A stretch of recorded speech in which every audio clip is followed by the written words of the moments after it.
Hi friends, అందరూ ఎలా ఉన్నారు? బాగున్నారా? రండి రండి. నేనైతే ఇప్పుడైతే చికెన్ కర్రీ అయితే వండుతున్నా. చూడండి, చికెన్ పచ్చెనపప్పు కర్రీ అయితే వేస్తున్నాను. ఇప్పుడే కొంచెం వాటర్ వేస్తాను అనమాట, ఉడుకుతుంది. ఫ్రెండ్స్, చికెన్ కూర చూస్తే మీకు ఏమనిపిస్తుంది, నాకు ఏమనిపిస్తుంది చెప్తాను. చూడండి, పొయ్యి దగ్గర ఉంటే ఉడికే కదా, ఇయర్ రింగ్స్ తీసేసాను. ఇంకా చికెన్ కర్రీ అయితే ఉడుకుతుంది కదా. చికెన్ కర్రీ చూస్తే నాకు ఏమనిపిస్తుంది అంటే చెప్తున్నాను కదా. చికెన్ కర్రీ అంటే మా ఊర్లో చెరుకొట్లు కొట్టేవారు. చెరుకొట్లు కొట్టేవారు మా నాన్నగారు.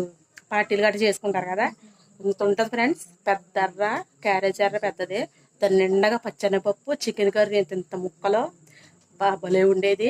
నాన్న మాత్రం ఇంత తెచ్చేవాడు. మేము చిన్నవాళ్ళం కదా, ఇంత తెస్తే అందులో అమ్మ పప్పుచారు కాసేసి అందులో ఫ్రై కింద ఉండేది, బాగుండేది.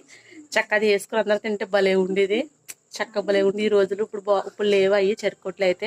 ఒకసారి మా నాన్నగారిని అడిగి ఆ కూర ఎలా ఉండాలో మీకు చెప్తాను. చాలా బాగుండేవారు.